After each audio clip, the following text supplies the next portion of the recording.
This is the one. You said it perfectly before we did the show. You almost called it the David Stearns of players, where Cohen was eyeing Stearns for so long, and it feels like the Mets have had their eyes on Soto for a long time as well. I truly believe in, I don't believe in coincidences. Like, I think they have eyed this for years, and the payroll was set up with the short-term kind of mercenary contracts with Max Scherzer and Justin Verlander, and Starling Marte at 4 years wasn't even particularly long-term, but it felt like a lot of short-term investments to keep the payroll books open.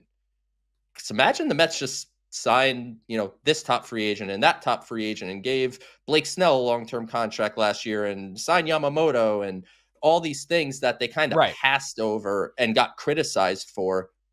It is all forgiven if they sign Juan Soto. This is to me what it is all been for.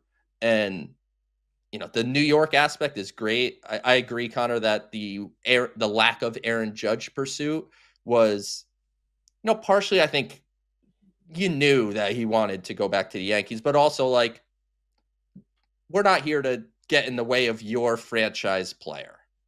Juan Soto is not the Yankees franchise player. Juan Soto has been a Yankee for 10 months. He had a fantastic year. I'm sure he enjoyed himself, and there's a very real possibility he wants to stay and stays with the Yankees. I'm not here to tell anyone that that is not a possibility. But this is not the one that you sit out and let the Yankees just kind of have their guy back. This is the one where you make your statement as the Mets. This is the statement free agent move. Lindor was a statement trade move, in the first year of his ownership. The Mets have a lot of good players on this team. We could run down this roster. Brandon Nimmo is a good player. Mark Vientos is a good player. Francisco Alvarez is a good player. The Mets have one pillar on their team, and it's Francisco Lindor. And one pillar cannot hold up a house. So the Mets need multiple pillars. They need certainly one more. And that one, the one is Juan Soto. The dream of us predicting the lineup and writing in Lindor, Soto, Vientos. And maybe Alonso. even Pete. And maybe even Pete still.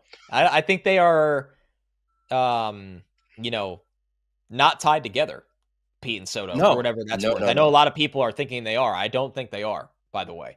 I think they're totally different conversation.